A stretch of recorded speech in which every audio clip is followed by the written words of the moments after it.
Top left-hand corner, we kick off this grand final of the... I was about to say ESL Open Cup. Of the Kung Fu Cup, number 7. About $600 for first place, $300 for second. It's a little bit less than that, but give or take, and it is double your money for winning this series, essentially. And then the top left, our red Zerg, 2-time world champion. It is Serral. And in the bottom right, the man that shook the world and took over the world championship crown this year, it is Oliveira. Our two most recent world champions go head-to-head here in this finals. Also a rematch from week 1 of the Kung Fu Cup Grand Finals. That was a 3-0 for Serral. We also saw Serral versus Oliveira in World Team League since then. That was a 2-0 for Serral. This is going to be interesting to see if Oliveira... I mean, he's been competitive in those series. They haven't been like... I wouldn't say 3-0s really represent how the series were. They weren't like, oh my god, Oliveira's got no chance. They were long competitive games. Oliveira just struggling to find the winning key, right? So we'll see if he's maybe found something to do here. Serral, of course, on absolutely top form lately. He has been winning everything. Every series he plays, pretty much. His win rate is ridiculous in Katowice. The last 3 months have been very good to him. We'll see what he brings to Sweden in the offline finals of ESL Masters Summer in a couple of weeks' time. See if he can take that down. Because he's honestly in form good enough to do so. So, yeah, that'll be cool to see. I will do a little bit of an intro here for YouTube, if you're watching this on YouTube, because I will probably upload this. I was just talking about how good Serral and Oliveira are to get people to click on videos. So if you're watching this on YouTube, do consider A, liking the video if you do enjoy the games, and B, of course, if you don't already subscribe to the channel, click that button, catch more of our awesome games in the future. And we really appreciate the interactions to help the StarCrafts keep on coming. Alright, so we get into this opening. It is just a Reaper following an SCV scout. Dragon Skills map 1 is Oliveira's map pick, so he gets to choose this first map. Serral vetoed Neo-Humanity, which is not always a veto for Zerg. Sometimes even Terrans veto Neo-Humanity. It's a very funky map. One that really, one that really kind of, divides a lot of players depending on just what they like to play and how they like to play it. So that's very cool.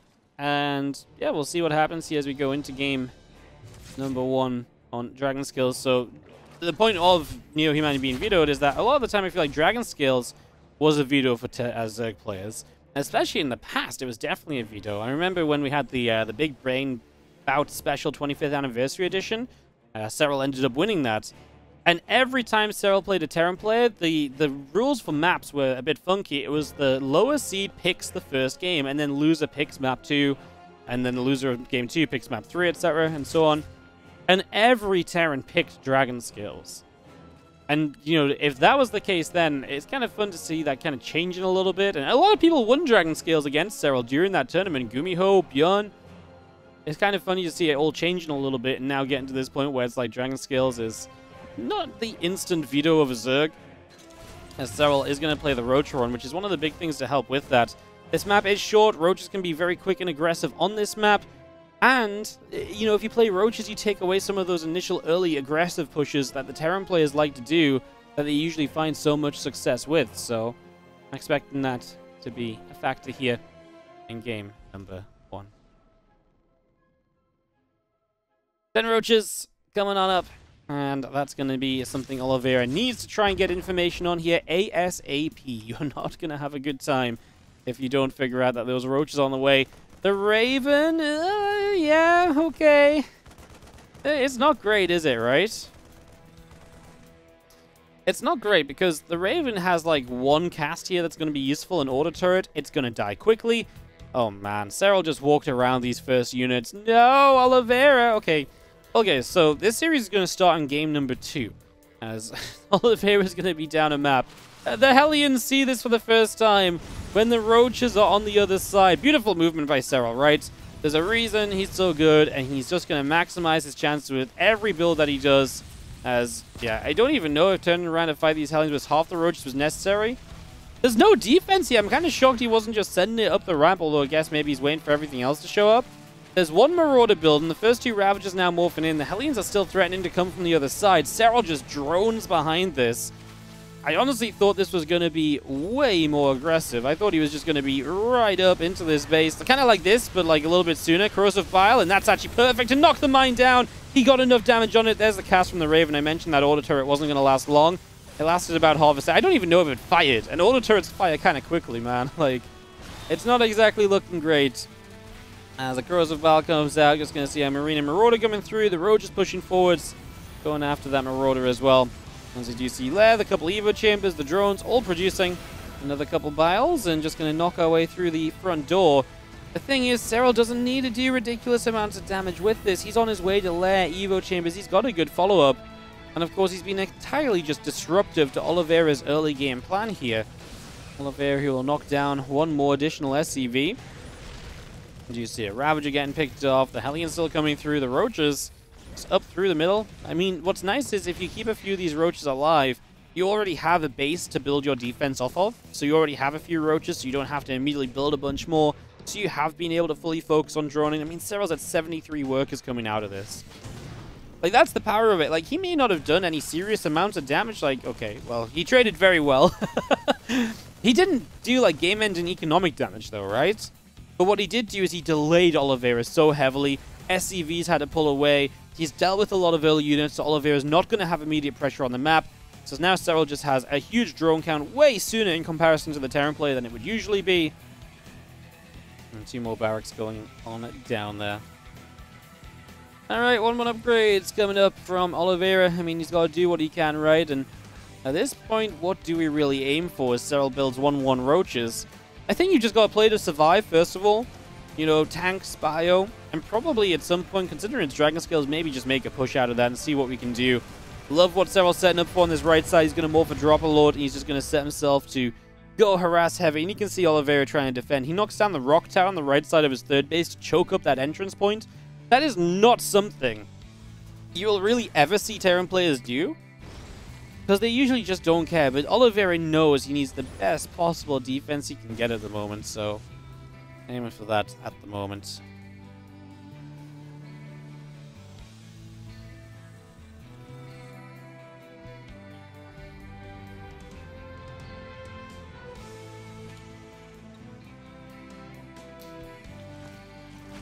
Roach is going to drop into the main base.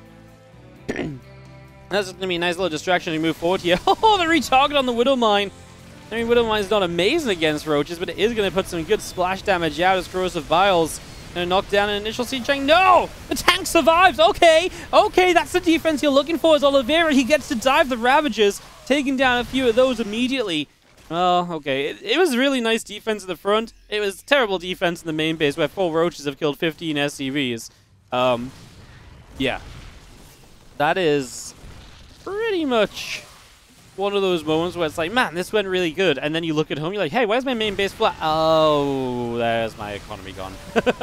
What was already a low economy is, the triple kill, double medevac, and a siege tank. I don't think Oliveira is necessarily paying much mind to what's going on here, because this game does seem kind of over.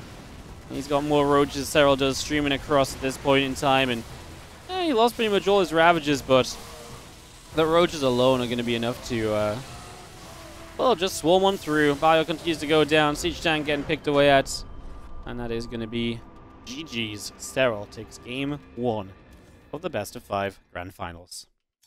Left-hand side, I Red Zerg from Basilisk. This is Serral.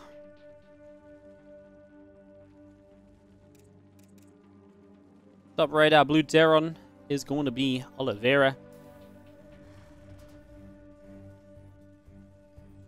Game 2 of our best of 5 grand finals here in the Kung Fu Cup number 7.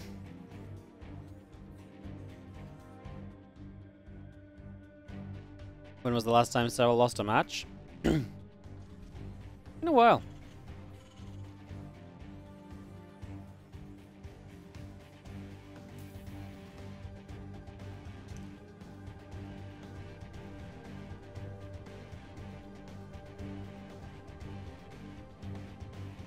Overlord coming out. What are we seeing? Full first is also with a gas. I mean, that can be very aggressive. Ancient Cistern is not a map you really expect Zerg aggression on, because it's just a typically decent map for Zerg.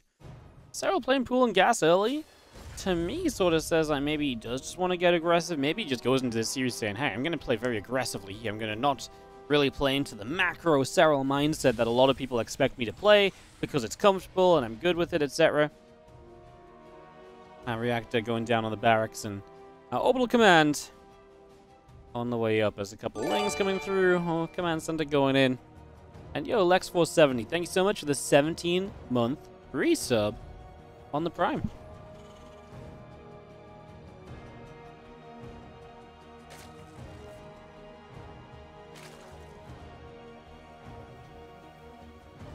Yeah, Serral's lost like 2 series since February, guys. He's lost like to Clem in Pigfest, and he's lost to MaxPax in Kung Fu Cup or something. His record this year is ridiculous. Like, it's actually, and obviously, like, you know, I say this year in terms of like maybe this competitive year, like after the World Championship, after Katowice. I really feel like if he beat Ragnarok, he might have just won the whole thing in Katowice. You know, he was looking so good. Got ZvT'd out of a World Championship, didn't he? It wasn't a guarantee, of course, but it's going to be seen now. A couple of Marines moving around, a couple drones coming through, Ling speed coming up.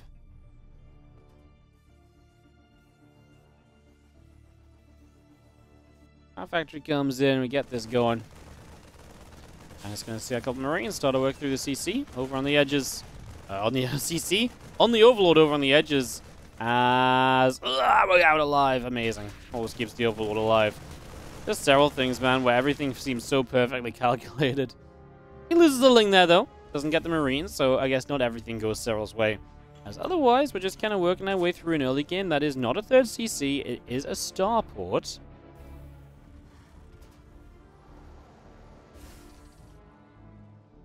So that starport coming up, that's going to be finishing soon. And with the starport completed, I do think, yeah, I do think that with the completed starport, you put some pressure on, you take a third behind it. I like the idea. Never really saw anything from Serral, by the way, out of the non-hatch first build, so that's been kind of just taken along in the background. Nothing too crazy, nothing too ridiculous.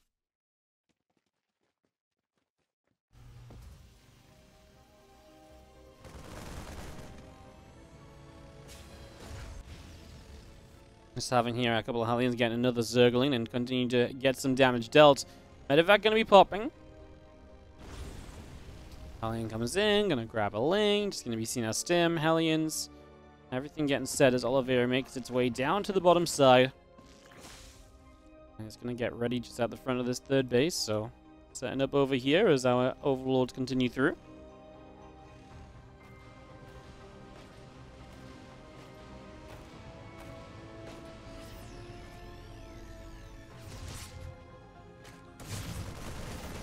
It's coming straight in. Hellions are going to go after a bunch of these drones straight away. 4 workers going down. Make it 5, make it 6.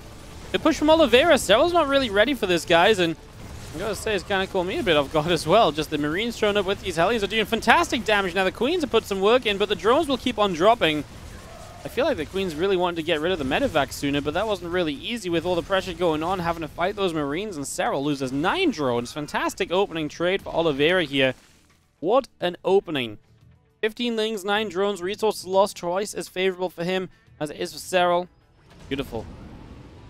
That is a great start for our Terran player Oliveira to take a step back in this series.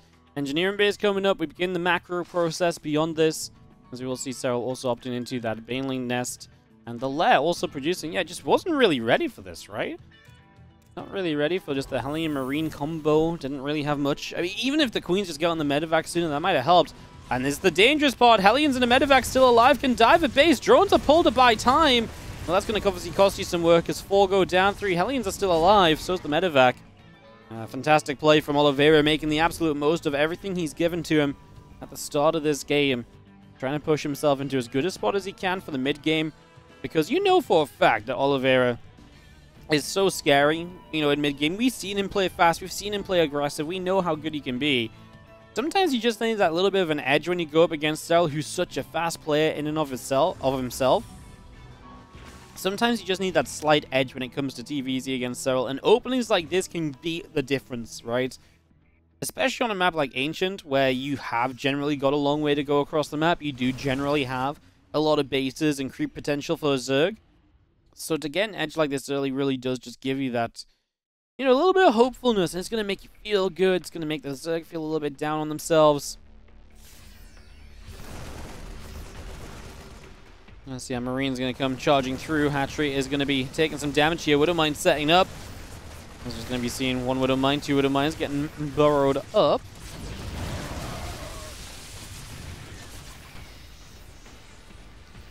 Well, Oliveira just going to keep on pushing, keep up some aggression.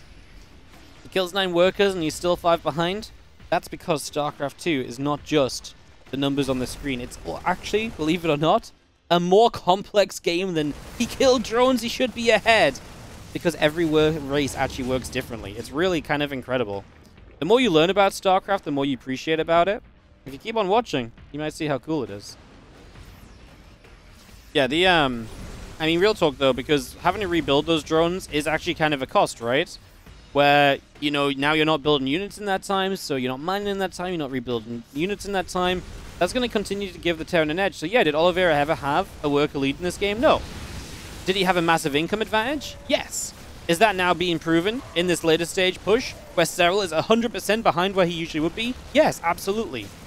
So you know, he didn't have a worker lead. You don't need a worker lead, as that Widow Mine betrayed the Terran. That 100% literally just targeted Marines, I swear down. As we do see the Lings get through, the Widow Mine's going down. Marines will unload over on the edges.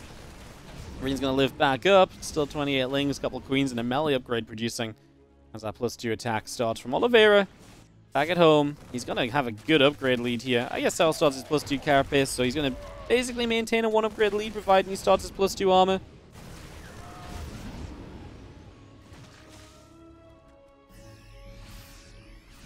Oliveira still just keeping up that pressure, wants to still try and work his way through some of this creep. He has been knocking his way down through some of these queens, right? So some of those queens getting picked away at. Going to slow down some of the potential injects and everything. This Widow Mine's retargeting. I love it! What a play! He retargeted that Widow Mine like 3 times to make sure it wouldn't go off, and Serral lost track of it. It hits big! As Serral was doing a good job of trying to split it apart, but Oliveira retargeting multiple times gets the big connection off that Widow Mine. Very nicely done. And there's a job very well done. It's just going to see a Spore firing up. Another Widow Mine drop now, and you can feel it. Oliveira has got Serral kind of on the run, right? This feels like Oliveira has Serral kind of playing to his beat, and Serral's a little bit off tempo. Marines drop behind the mineral line here, trying to catch just a bit further damage. This one Serral deals with quickly, but we're going to be back in the main. We're pushing down the right. I almost feel like I'm looking on the left side, like, is there a Widow Mine drop about to hit over there? Because it feels like Oliveira has been everywhere. We'll see if he can keep this up and maintain it. Again, never count Serral out. We saw in that ZvP earlier against Creator his ability to scrap and do wild things with very little. So don't count him out yet. As you see, our Widow Mine's burrowing up. Our Ling Bing going to push forward, but that's going to get denied pretty quickly. As we continue here, we're just going to trade out. Queen goes down. Overseer goes down. Another good Widow Mine shot on the Lings. Alright, well, Serral's definitely going to have to start pulling out some of that Serral magic right now if he wants to turn this around. The Banelings are just going to roll straight for the Terran. Widow Mine shot gets the front few Banes off creep. We should be able to fight a little bit better here. We do pick up, we move away. Medevac's going to get loaded. A Queen on the left side going to grab the Medevac that floats around over there as well. And now just going to be seeing more Marines unloading back in the bottom right-hand corner. Widow Mine drop toward the natural, the third base, sorry. Not going to get very far. Doesn't go very far there at all. In fact, that's going to be deflected.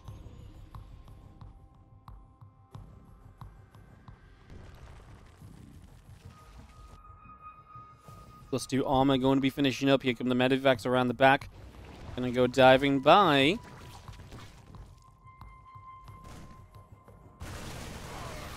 As the Marines pull back. The Widow Mines are being great. I mean, obviously some of these Oliveira just retargeting very nicely. But yeah, he is actually having such amazing Widow Mine shots throughout. We do see Marines back over here as well. Again, he's finding holes. His consistency with trying to, you know, get these drops going is really paying off for him because, you know, not every single one is successful. But some of them are, and that's what's really adding up for him. Now, again, not counting Serral out until the game is done. We do have Oliveira still pushing. Serral is being held kind of still on lair tech as well, right?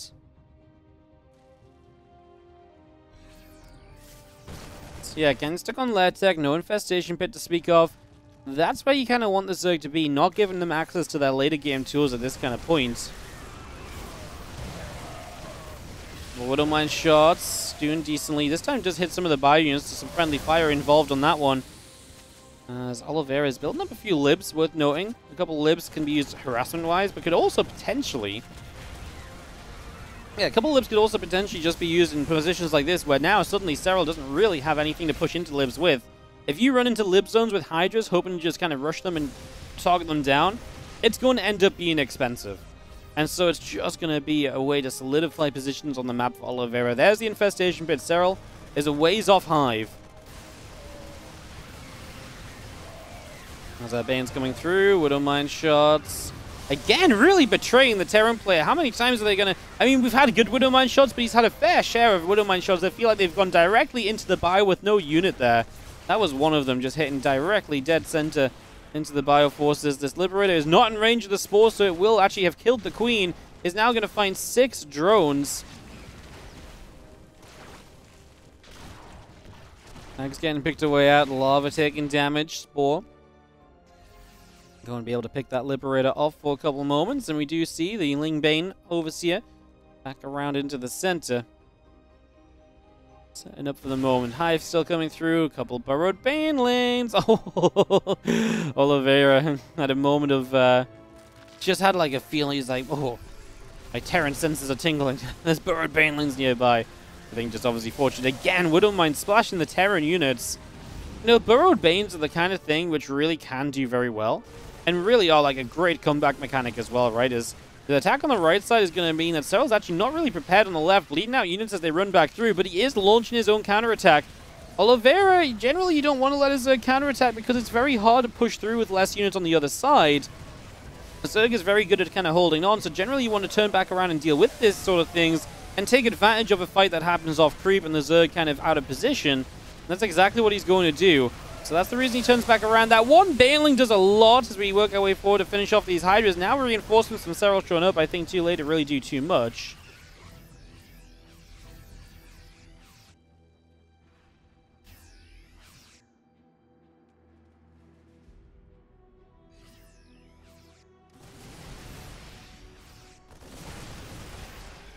Liberator Sieges just going to be seeing the Bioforce still around the left as we...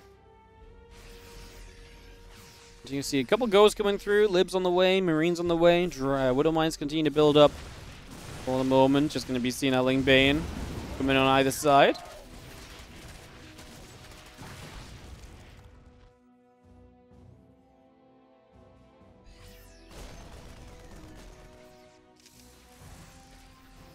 Full Widowmine burrow as we stem through.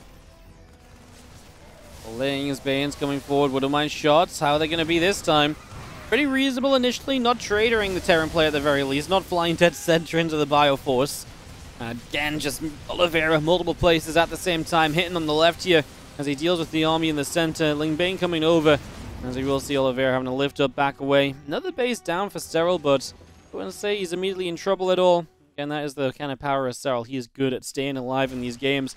The map definitely aids him in that regard as well. If this was a shorter map, I think Serral died a little while ago. That's obviously his map pick. It's the largest map they're going to play on in this series. Oh! Okay, Widowmines, you're forgiven. You are forgiven for all those horrible shots into the Terran forces. That was disgusting.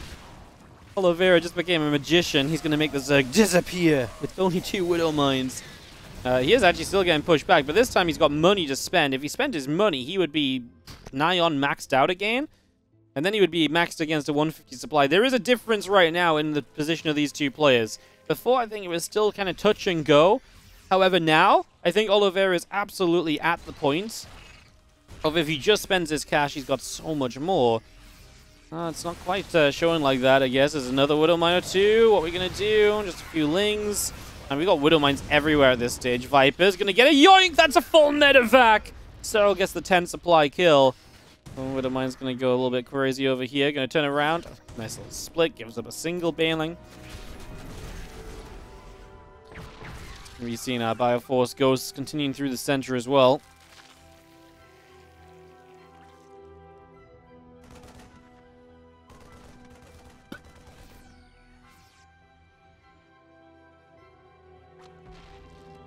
Excuse me, guys. Sorry, just took a drink. Didn't go down the right way. Apologies. Mine are dying. At least I picked a good moment to not be able to talk because the game actually settles down just for a moment or so.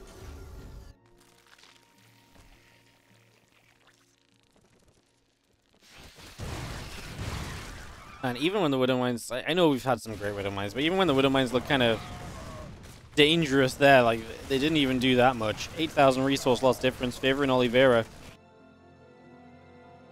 It's gonna be seen our liberation zones are gonna get better. Advanced ballistics on the way. We've got that little burrowed infester though. Couple of them here and there. You know, those dotted around. That's what Serral's gonna utilize later in this game to really, turn things around just that little bit. That's why the missile turret's actually gonna be really nice. On this infester right now, it's either time to GTFO or to drop the neural and YOLO. I mean, what would you... You could actually neural maybe like a liberator quickly and get a couple of kills before you kind of get figured out. Anyways, he's just going to move it away. If you notice the turret's coming up, I think just moving away is a much better choice. Oliveira playing two sides of this map. Left side, Ghost Bio pushing around a little bit.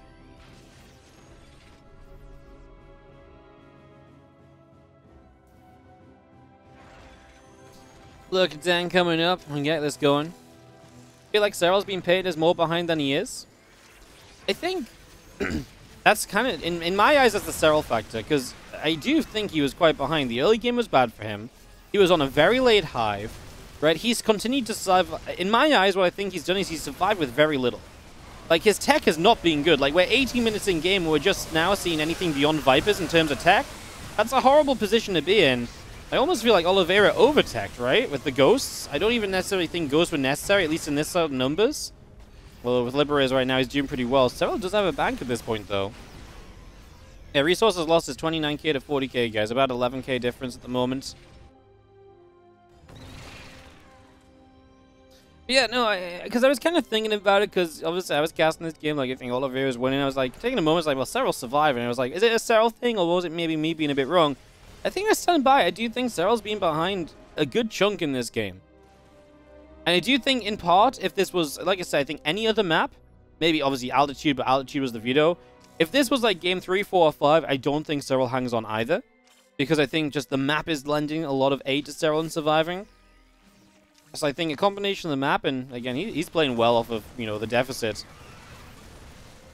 Yeah, I mean, a lot going on, a lot to take in. It's obviously been a very complicated game for sure. There's Lib from afar. I actually thought it might have needed abducting. There's actually interest in the Libs getting set up. We can maybe sneak out down the bottom side, but we're actually going to turn this into a fight. Serral will abduct the Liberators forward. Doesn't matter if you've got Libs if they're not going to do anything. Widow Mines getting a few of these bailings. This fight is pretty good for Serral. Oliveira's supply dropping, although Serral's bank is absolutely drained. And it looks as though Oliveira will have the units to go up and maybe deny that base. He's going to turn back around here. That's a lot of Hydras. We get some snipes off. We're going to lift up. We're going to get away. The full medevacs do survive. My goodness. What a tense evacuation. Serral's been running on thin when it comes to the bank for a bit. He had a little bit of a bank for a while, but after spending that, it's just disappeared and now can't even quite get to being maxed out again. He's taking the very far top left corner instead of the left base below it.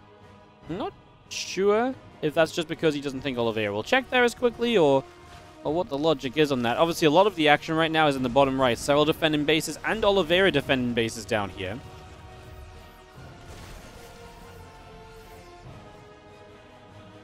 Lings are going to counterattack through Widow Mine. Burrow's up.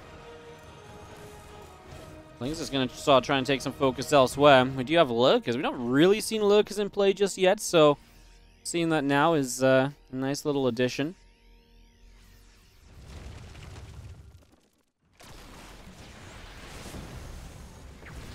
Might be something to really just solidify things a bit for Serral, although Oliveira is Ghost now starting to find some of those nice juicy snipes. There you go, Lings, Lurkers, Hydras pushing forward the Liberators. Well, they're actually going to do some really good damage, man. They die, but they nuked a lot of Hydras in the process. Top left base will be found. That did not last long at all. Few drones that were there, taken down along with it. Oliveira, do we have enough bottom right to keep pushing? Obviously, Serral has to respond to the left at some point, because otherwise we're just going to continue through to other bases. Oh, this one was just getting started. That's going to be an insta-kill, so some important money lost there for Serral will not be refunded. And he does have a bit of Ling Bane on the left. That's all you need to deal with 2 medevacs of units.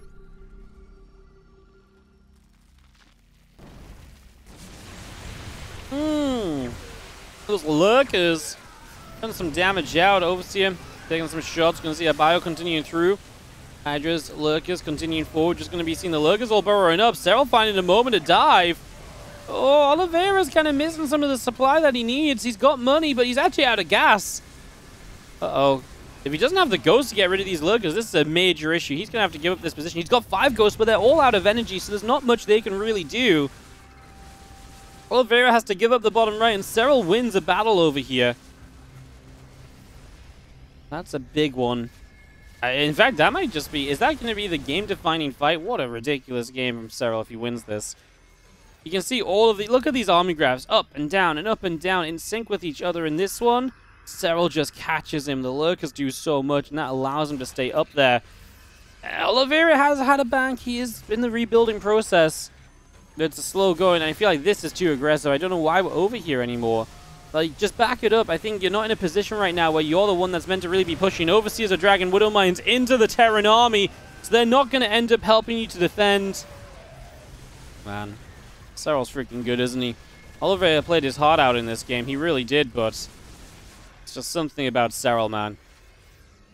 He just survives and survives and survives. Like, he just does, like, everything he needs to just not die. Because eventually, he gets a moment like that, where the lurkers move up, and suddenly Oliveira's like, crap, do I really only have 5 ghosts? Oh, God, they've got no... Oh, I'm dead. You know?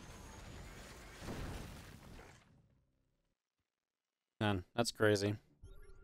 You can't even see the resources, the income. Like, it's been good for Serral, but considering before that fight, the resource loss now is about 9k. I imagine before that fight, it was a lot better for Oliveira. So Serral's not even been mining that much more for how much he's been losing out.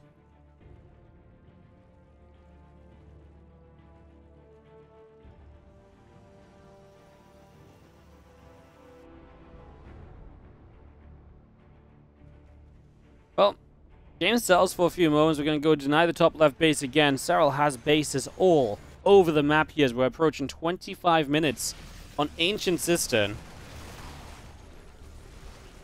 Couple more Lib sieging up, Bio pushing forward, creep spread going down. As Hatchery starts to take a few shots, our Bio Force readying a push on the left-hand side here.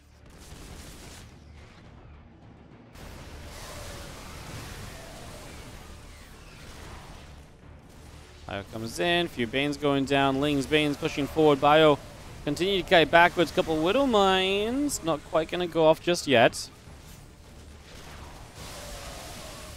Okay, Oliveira makes down another base. There's a few lurkers working on the right-hand side, just left over from before. Now going to advance through and see what else they can get up to.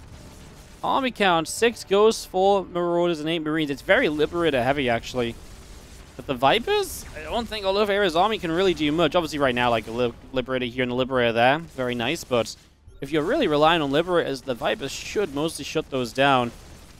Massive amount of Ling. I just don't know how you fight Ling Bane Hydra with the unit count that Oliveira has. I guess that's what I'm not seeing. That's what I'd be very happy for him to show me how to do, because I'll be impressed. Let's see what we can do. And you can see 44 more Lings in production from Serral. I mean, Oliveira just get top left base up.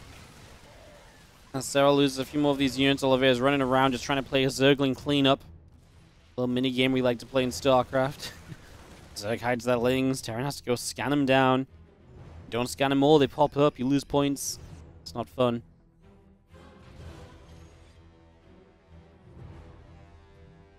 Do you guys think Oliveira went too heavy on tech units? Because I kind of feel like maybe, with how Lingbane Hydra this was from Serral, I wonder if he just had 2... Oh, man, that's a disgusting fungal parasitic bomb combo. Hydras will just jump on those Liberators and kill him. And that's going to be game. Serral going to knock this one down at the 26-minute marker. As the Liberators, the Bio, just running away. I just wonder if it was too... He started to go too tech heavy against a Zerg that was just still spamming Lingbane Hydra. Like, some goes for EMPs and so on are okay. But there's a point where you just need a chunk of bio units, and I don't know what. What you mean, like when I ask questions, like, do you think Oliveira had like too little bio or something or whatever?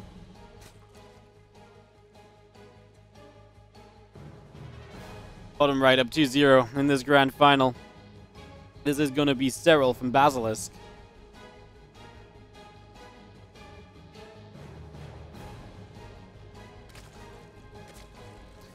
Top left, our blue Terran. It's Oliveira.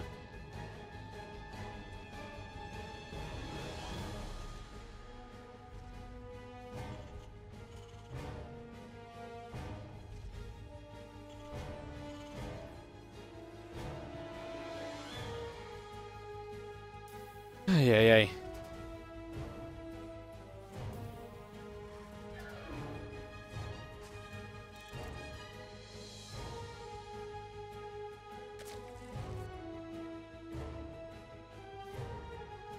Hatchery.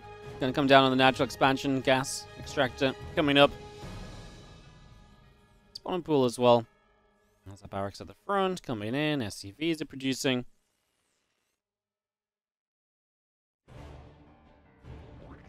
As we get this up and running. Wait to see where game number 3 takes us. Excuse me if I just take a moment or two to chill my vocal cords out, guys, after a pretty exhilarating game on Ancient Cistern. Honestly, I never understand how these guys go from playing like 26 minutes of absolutely non-stop. You're looking everywhere, you're trying to find stuff all over the place.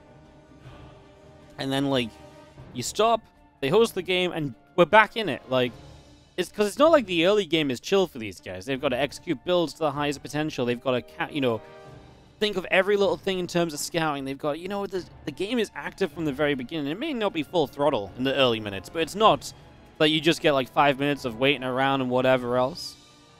Even Micro and a Reaper, like, I know Micro and a Reaper and Macro at home and stuff is like second nature to these guys, but, you know, that still takes up some mental brain power. Like, you know what I mean? It always baffles me that people aren't, like, asking for breaks way more often in this game.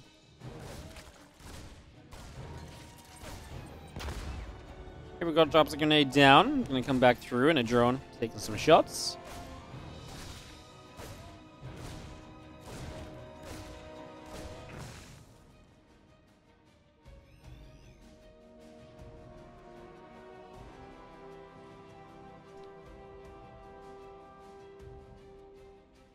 Couple CCs building up. Gonna be a third CC this time around. Babylon, a great map for Terran. I really believe if Oliveira has the opening he had last time and you put him onto Babylon, I think he just wins the game because the rush distance is so much shorter, so he reinforces way more easily.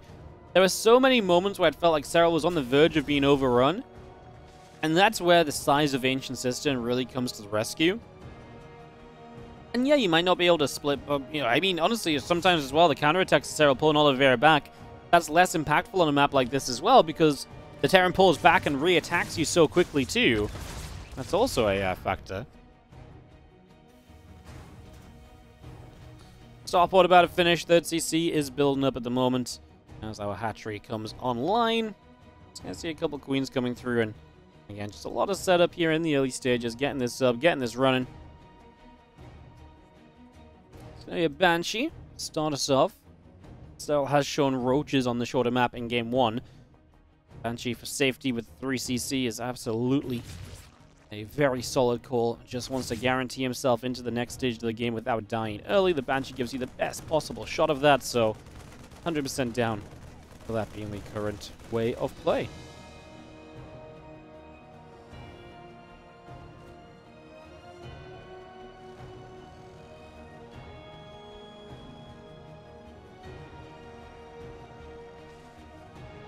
In the middle.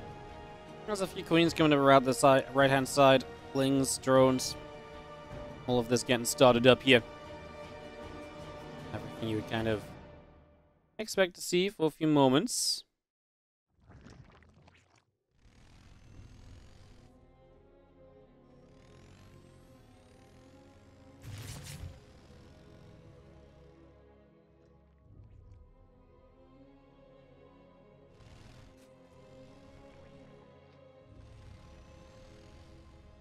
This is going to go through the center. We do have in the top right our Banshee going to go picking its way through the hatch.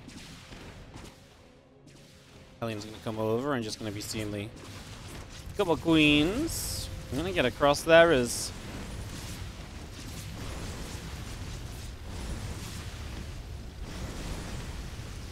Let's have our first queen going down. Hellions going down.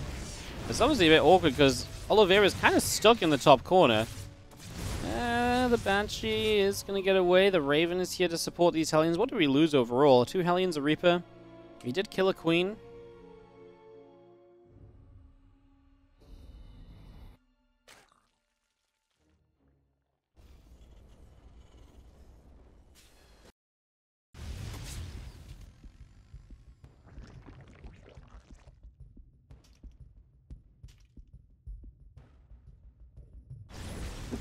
Hellions come over.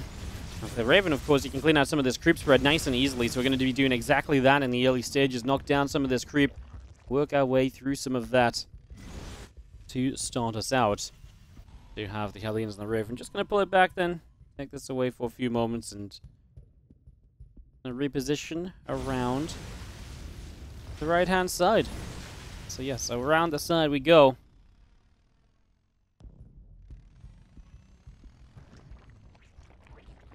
Hellions, Raven coming through the lings. Ooh, that's a good surround, isn't it? Can they? How many do we lose?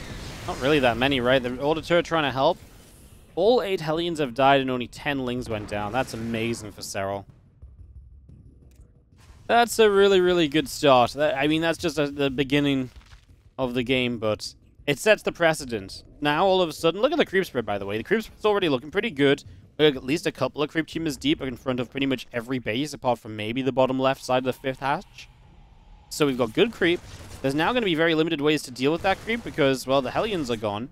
It takes away some of your map control. It also takes away some of your run by defense. Now, the way the expansions are working, run by defense and just pushing towards creep might be, you know, kind of very similar in general as our Ling Bane comes around the bottom.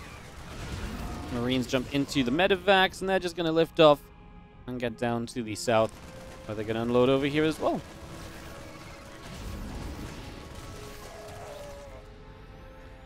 Just loading back up, we do have ourselves the burrow upgrade building. So Serral even going to invest into this fast burrow, get them banelings underground quickly.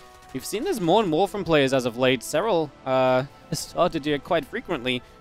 And I think of fast burrow, I really think of a laser. A laser was doing this for a long time in the European scene. It was very much so like a laser thing to do. Him and Denver. Or I'd even say that Denver did it before Laser. Denver, if you remember him, a French Zerg player.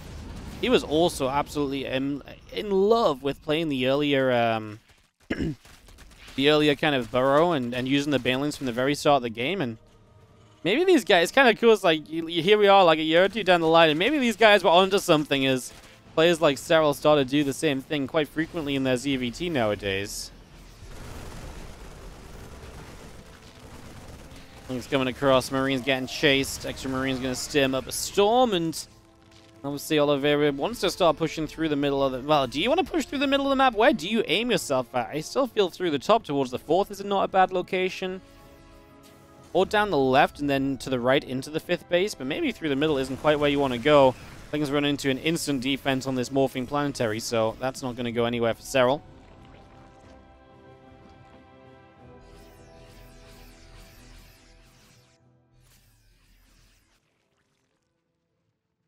Fire coming over. There's going to be seen our Raven overhead. Single ling. Killings beginning to drop off. We're just going to be seeing our drilling claws also coming up. TT upgrades also producing for the moment. Still bringing all of this up and rolling as our creep spread continues into play.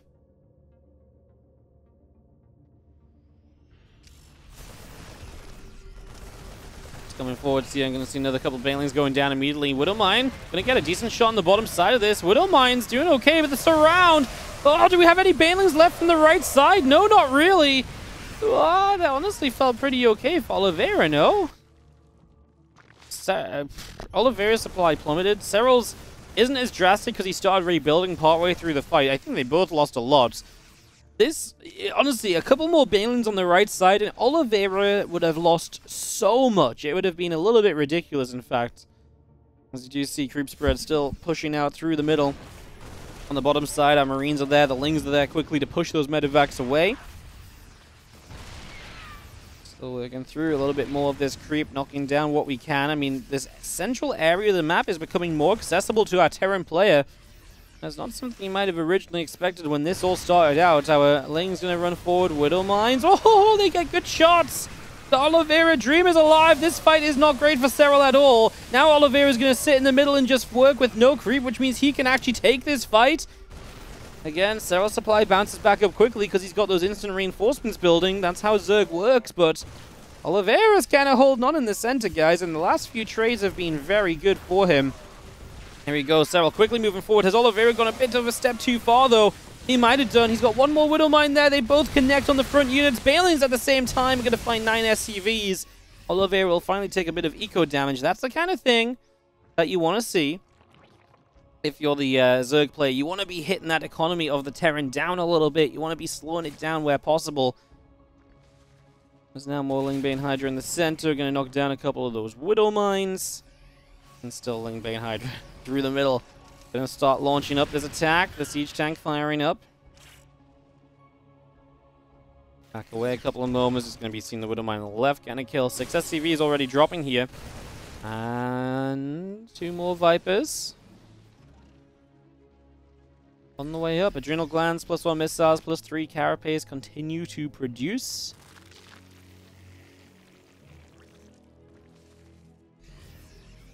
Additional Banelings working into that bottom side. Again, missile upgrade, +3 Carapace. All the stuff coming through from Serral. He's still maxed out. He's still got a lot of the map. He's still got a lot of bases. He's still in a pretty reasonable spot. Can he lead some of these mine shots into the Terran? A couple of them do go that sort of direction. Oliveira does not have an instant rebuild off of 140 supply. He's going to have to wait for the income coming through. That's oftentimes why you kind of want to kind of hit the economy when you're doing these attacks as a Zerg. Because the Terran relies so much on not necessarily already having a bank, but continuing to mine. So if you can knock down a bunch of SCVs when you take a fight like this, that immediately pushes the Terran player into this kind of feeling of being uncomfortable. Because all of a sudden it's like, oh crap, what am I meant to do? Like, I don't have the money income to really keep on rebuilding. And that's how you can really get the Terran stuck a couple fights back to back. And really see a lot of success sometimes. Move forward again. Lingbane coming through. Viper's getting EMP'd. And as we continue forward, 2, 4, 5 workers going down. So this time we are starting to hit that economy. On the left side, we get rid of a bunch, but the fight in the center was honestly just too good anyways. Oliveira didn't have the rebuild potential any longer. And that, my friends, is Serral taking a 3-0. Honestly, I mean, that game 2 really shows